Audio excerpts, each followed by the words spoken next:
Hi everybody, welcome to our next video. We wanted to do a recap of 2022 most time RVing for us, and we wanted to answer some questions and we wanted to share some stories about our year. It was quite a trip. We basically went as far south as the Florida Everglades and as far east as Nova Scotia, and it was just a jam-packed year for us.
So we have some questions and we have some funny stories from our trip.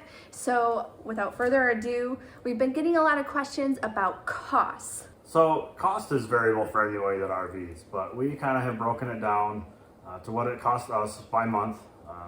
And this is just from the last trip into Canada. So keep in mind it's a little bit more expensive. It was a lot of work to get these numbers, so I didn't feel like digging in and getting the Southeast trip. This took a few hours. So just something that we thought we'd share, give people an idea of what things cost, and let you know what it might cost if you wanted to do something. So our biggest expense by far is gas, as you can imagine, and Canadian gas is a little more expensive. So we spend about $1,260 a month on gas.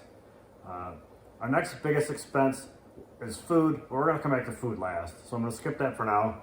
Our next biggest expense is camping fees, and that was about $580 a month. So Nicole does a really fantastic job of finding cheap places to stay. Boondockers Welcome / Harvest Host help us keep our costs down, so that helps. Sometimes though, you just have to bite the bullet and pay for a place that you want to go to. So some places can get expensive. I don't think I could have gotten that much cheaper. I'm usually looking for the cheapest place to begin with, so I don't think I could have improved upon that. There wasn't a lot of boondocking in Canada, so we were pretty much always paying. I always tried to look at Boondockers Welcome first because they are either free or cheaper than a campground, but that wasn't always an option. And our third biggest expense is just our fun, our tours, park passes. We bought a Canadian National Park year-long entry, so that is about $375 a month that we spent. And then our last big expense, without breaking it down too far, would be like parking or tolls. Every time you go to a big city, you got to pay to park. We had to pay to park at the Boston Garden. It was $50 to go to the Bruins Rving game. So that ends up being about $60 a month of our cost. And then our food. So food is a tough one. Basically, it kind of goes where whatever you're going to eat at home and spend is pretty close to what you're going to do on the road. You can go different from that. But for us, we pretty much eat the same things that we eat at home as we do on the road. We essentially are just taking our home with us. So we eat the same types of meals. And I would say at home, some of the costs might be a little higher because other people like to see us and we might go out to eat once in a while. We have our favorite restaurants here. We don't have any of that on the road. But the caveat to that is sometimes it can be more expensive on the road because, we might want to taste the local food in a different area from time to time, but there's no way we can do that everywhere. We'd be broke and we'd weigh 600 pounds. So we added up our food total and we spent about $820 a month. We don't eat like kings, we're not eating lobster and we do have steak sometimes, but you see when I cook, like when we have our picnics, like we're making macaroni and cheese and sandwiches and raviolis for lunch. We have a pretty cheap food bill, I think. Mm-hmm. So all told, between all that stuff, we are about $3,100 on this last trip, and our goal was about $3,000 is what we had we'll say budgeted for. So we're doing pretty well, even with things a little more expensive, especially in Canada. This was our most expensive trip, for sure, out of all of them, but we still came in pretty close to what we wanted to spend. And for our fun, we've done more on this trip than we have any of the other ones. We went to a Red Wing game, that was pretty expensive for tickets, parking. We went to a steakhouse right before, and then everything we did in Salem. Basically, if you want to save money camping, don't go to Boston. Right. Even though the place we stayed was free, that helped, but everything else is really expensive. Toronto was expensive, the Hockey Hall of Fame, the CN Tower, Thousand Island State Park or National Park was expensive. So, some of the places we went were just pricey and some of the things we did. And so we probably went out to eat more than we ever have camping so far. And we probably did more like excursion type things with the whale watching tour and, those places. Those are just costly. So in our Canada review video, we talked pretty extensively about Quebec and how crazy it was there just because they speak French and not English as their first language. And so we like to go out to eat at fancy establishments like McDonald's. And so it was annoying for us having to ask, do you speak English every time? And so we learned that the kiosks have a button for language. Like you can actually change it from, Francois to, is it Francois? Sure. Francois to English. And so that was extremely helpful because then we could order and we didn't have to mess with the language.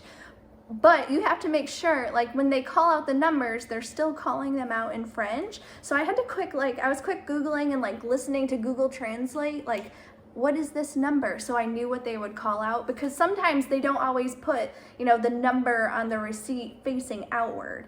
So for any of the other Canadian stuff, we put out a pretty good Canadian recap video that has a lot of good information in it if you want to check that video out if you haven't seen it.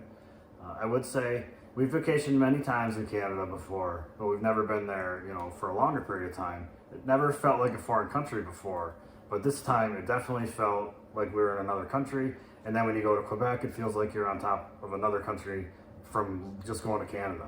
So it's really, really unique. So my priority when I'm booking campsites, whatever, is I like to boondock first. If that's not an option, then I'll look for like Boondockers Welcome. We really like that because it's much cheaper, sometimes free, and something that we've learned. So I want to say it was maybe a year and a half ago now, Boondockers Welcome and Harvest Host merged. They were two separate companies, and now they've merged into one. And so I've noticed where sometimes when I'm searching, there are some Harvest Host locations that actually show up as Boondocker Welcome hosts. And so we've stayed at a couple of them. And I will say there is a very key difference, because those types of places that you're staying at the most, like the Harvest Host type places, they really just seem to be focused on getting your money. There are a lot of like wineries or, golf courses or breweries, whatever. Like they just seem to be more focused on, okay, we have somebody here and now they're gonna give us some money. The Boondockers Welcome, those are actually just people like you and me, where we wanna do a service for other travelers like ourselves. We want to open up our home, our front yard, backyard, our field to other people that are traveling, and make it a way for other people to travel cheaply. Now, not that there's anything wrong with the Harvest Host people are doing. They have a business to run.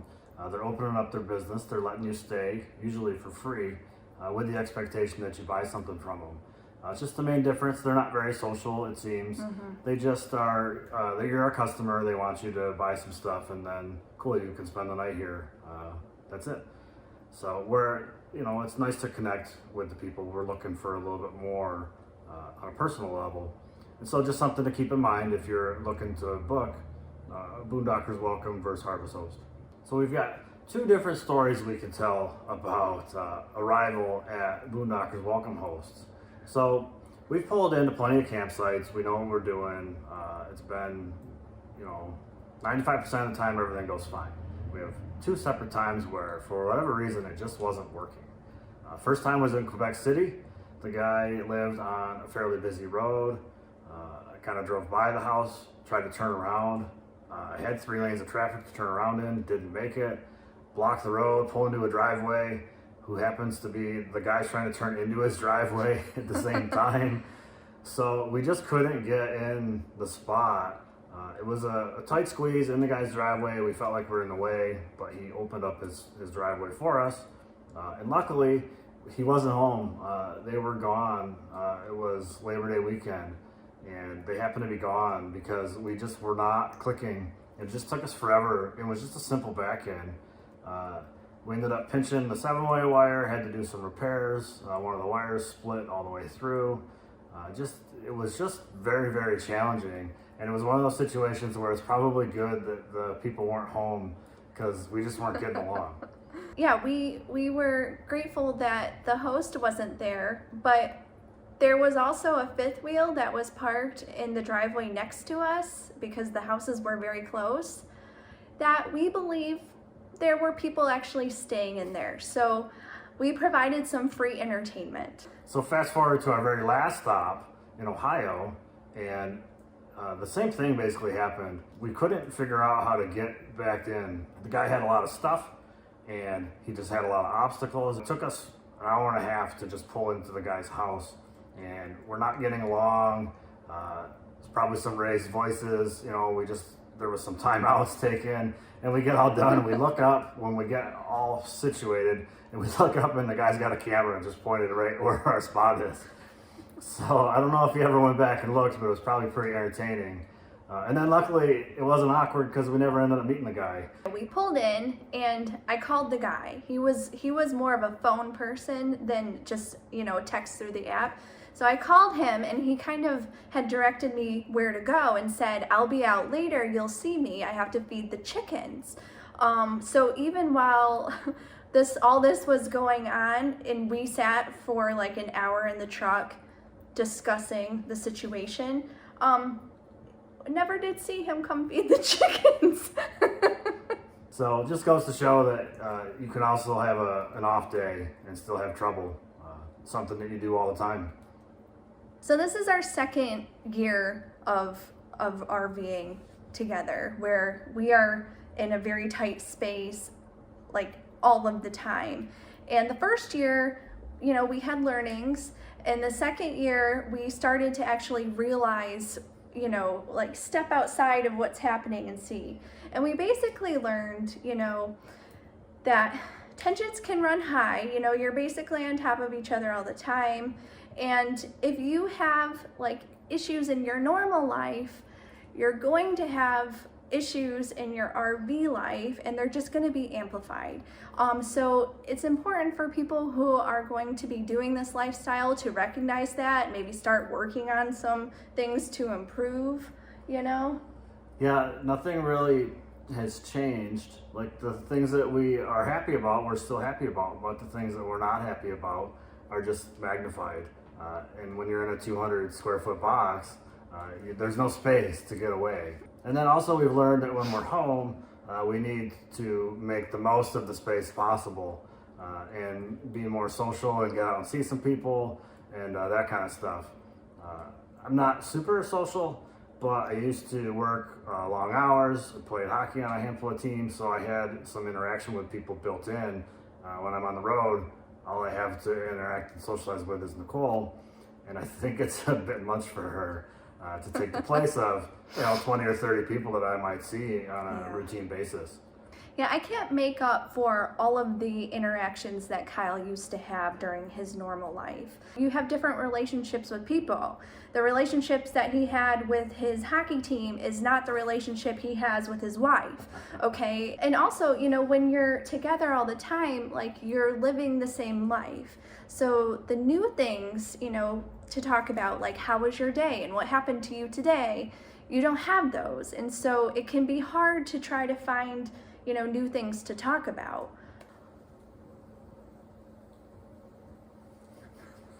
So with socialization, we don't talk to a whole lot of people. And so we were invited into some of our Canadian Boondocker hosts' garage to have a little, I don't know, impromptu party.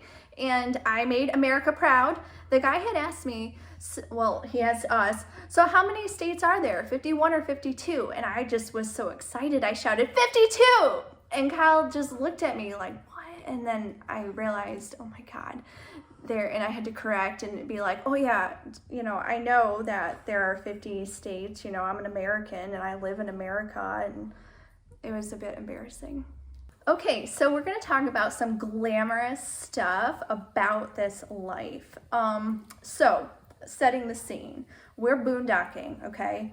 And I am at the table working, you know, and Kyle goes and he's, you know, going to the bathroom. And then I hear an, oh. and then he comes out and he grabs a flashlight and then he goes back in and Shitter's full, Clark. Our black tank is now full. Like, it's not full, okay, but it's like in the pipe and we've got like maybe this much space. And we still have, how many days do we have left? 2? Yeah, 2 or 3 days. 2 or 3 days left to go. And so we're like, oh my gosh, crap, what do we do? Okay, we can figure this out. We decided that we were going to use a cup to pee in, okay? So with our cup that was used for onesies, we had that problem solved. The twosies, there was nearby a public park that was available that had a bathroom. And so that was our plan of how we were going to survive these next couple nights without having to use our black tank since it was full, is we had our pee cup and we would just like throw that out in the woods, and then the bathroom nearby at the waterfall was for twosies, which I told my intestines, like, do not make me have to go to that waterfall. Kyle went to the waterfall. Diet Coke. So something that I got to learn last year was having long hair in a camper is extremely annoying. Not only is it just everywhere, I shed worse than Datsuk did. I took his place. But it's a pain to shower with. Like the water pressure is not very good, so I'm just like spending most of the time in the shower just picking my hair off my skin. One thing that happened to me, I was making dinner and I had some trouble with broccoli last year and cooking bugs in my meal, and so I was leaning over looking in my pot to see are there any bugs in there, and I smelled something awful and I was like, what is that? And it was me because I had set my hair on fire. So one of the fun parts with trying to boondock a lot is you have to be careful with your water consumption. And one of the biggest ways you consume water is by taking a shower. So those become kind of few and far between for us. It's kind of become a joke now. So we go through a lot of Febreeze, which is pretty funny. You can take a nice shower of Febreeze and then you smell good. You do it too. Don't just point at me. So it's pretty funny to just have a nice Febreeze smell. And then you can make your clothes stretch a lot further because we don't really do a lot of laundry either. It's amazing how many days you can get out of something. So what usually ends up happening is we'll change our clothes. If we have neighbors that have been by for a while, we don't want to wear the same thing around. Or if we've done a lot of activity that ends up being on video, it's like, oh crap, I gotta change. I've been in that same shirt for 3 hikes now. So that's kind of a funny anecdote that happens to us. So on that note about having difficulty finding water, this last time out east we started to have trouble because it started to become non-traditional camping season. It was started to get below freezing some nights, and a lot of places had winterized their campsites, and so we ended up having a lot of trouble getting water. Usually campgrounds you can sneak in, fill a jug up, and then pour it back in at the camper. So I went into a Walmart and actually had to pay at their water filling station, and it takes forever to fill up 2 6-gallon jugs of water. I made some poor guy wait behind me. This is the first time we've ever filled up water at a store. I'm at the Walmart in Horsehead, New York. It's 39 cents a gallon. It's pretty simple here. Put the jug in, lower the spout down, turn the water on, comes out, and I can kind of see the fill line. I think it's right here on my jug. It's gonna take a few minutes. I got 2 of them. It's gonna be like $4 to give me 12 gallons of water. Having a hard time finding any here in early November. Lots of places already closed down. So instead of driving around aimlessly looking for some, I'm just gonna pay for it. Probably cheaper than getting it free somewhere anyway. So here we go. So something that always comes up is people asking us about security. So we camp in some pretty remote places and are kind of by ourselves, but I've always looked at it as just be prepared as much as you can. We're ready to defend ourselves if need be, and so I'm never too concerned about it. We've been to some interesting areas, never really have been afraid for my safety. And the one good thing about the RV community is everyone seems to look out for each other. Now there is always the chance we can run into, some wacko out in the middle of nowhere. You'll see a story every once in a while comes out where, someone got murdered in National Forest land in Alabama. Mm-hmm. It's always going to happen, but for the most part, we always feel pretty safe. With that said, every once in a while, something will come up and make you feel very uncomfortable. Like when we were at the Cape Breton Highlands National Park campground. Yes, we're staying in Nova Scotia in off season, okay? There are other campers there, maybe a dozen, okay, maybe. Right, the campground was just about to close. Yeah. So. And so it's nighttime, like maybe 10 o'clock at night, and we hear like cars that are like parked right outside our camper. And it's like, what is going on? Well, it turns out, we got up the next morning, it turns out these big motorhomes had parked right across from us, of course. And they have, on one of the motorhomes, Like, it's all painted in like a big lady's picture, and it's the Queen of Canada. The Queen of Canada is camping across from us in Cheticamp Campground, Nova Scotia, okay, in September. And so I Googled this, and if you want to know more about the Queen of Canada, you'll have to fill that in yourself and do the Googling. yeah. So she had, we never really saw her. We saw her in the front seat sitting, but she never came out. The only people that came out were like all dressed in white, and they had lanyards and they had radios, and they stood, like they formed a perimeter all around her motor coach, and it was creepy. Like, we were freaked out. You could tell the other campers were freaked out because they would just watch you and stare at you. And we're right across from them. And we're like trying to get ready to go, and we're wondering like, oh my gosh, like what is happening? Are we safe? And so when we came back, we went for a hike, we came back, the security was actually talking to them and telling them, like, you can't be staring at the campers here, okay? It's not right. And then magically they just left. We had some people around us had actually left as well, and we had said when we got back from the hike, like, if everyone has left and it's just us staying, we're going somewhere else. Right. It was one of those like hair stand up on the back of your neck type of feelings. And I guess that's kind of the moral of the story here. If something just feels wrong, there's a good chance it is, and follow your instincts, and that'll steer you out of a lot of trouble, keep you safe and secure. So a lot of people have asked a few different things about our truck. Just got back from the shop. It's ready to go on a new adventure. But one of the things that's come up has been about why didn't you get a diesel before you started all this? And if money was no object, probably would have been much better. But you know, it's been 2 years now, close to. We've put almost 55,000 miles on the truck. So I didn't really want to get a new truck and put all the miles on that. And our truck can handle what we have without really any issues, minus the transmission trouble. So that's kind of what's kept us. It's kind of where we could have waited, put it off, and got a new truck or a different truck, and then postponed when we were going. But we kind of look at it as you just kind of have to go with what you have. Otherwise, if you're waiting for the next thing, like if we would have got a new truck, then we would have been like, well, let's get a new camper. And so we may have never ended up going. And that puts a lot of people off. So we just kind of have gone, made the best with what we have. And maybe one day we'll get some upgrades, but for now, we're just gonna use the stuff while we got it. And it works for us. We have been able to adjust everything to how we want it and how we travel. When we look at new trucks, they don't have it like how we have it and we want it.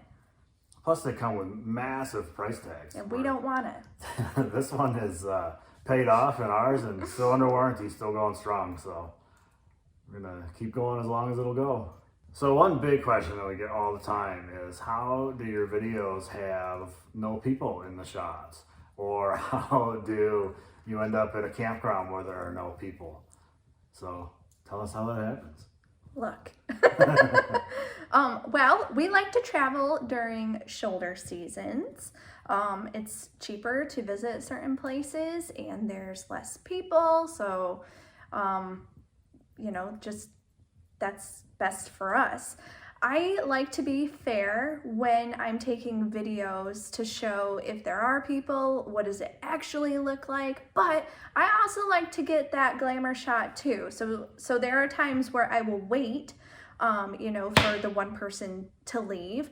But we're also staying, you know, in places that are kind of, you know, a little obscure in a way. And we're going at different hours, you know, if you go early in the morning or later in the day, you know, if you're going to go to a place at noon, then there's going to be people. But if you go to a place at, you know, 9 a.m., you might have it all to yourself. So we try to just take advantage of that. In full disclosure, you know, we will wait to get a better shot, but we're not waiting like 20 minutes at these places. You know, normally we wait for someone to walk out of the screen and then we do what we need to do. You know, it's usually not too bad, but a lot of the places we visit are off season or not as popular. We were just at Sleeping Bear Sand Dunes, which is one of the most popular places in the country. But at the Platte River Campground, one of the nights there was only one other camper. We were there because it was December and it's Traverse City, Michigan. It's cold, so it's not a super popular place. But we loved it being not busy. I can't imagine going there in the summer and having it be full. Those kind of places just aren't for us.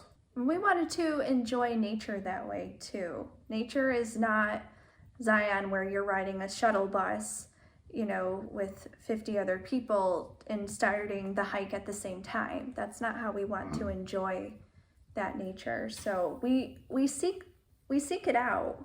So that's going to do it for this video. Thanks for watching. Feel free to like and subscribe if you haven't already, and look forward to some new adventures. And if you have any other questions, that you want answered, we'll try to work them in. So please leave us a comment. It's kind of nice to know what other people would like to know instead of just what we think you want to know. So that would be helpful once in a while. We got some pretty cool stuff planned for 2023. We are planning a couple of trips out west, basically one in the cold weather and one in the warmer weather to 2 different places. So should have lots of sights to see, lots of national parks. Should be a good time, so stay tuned.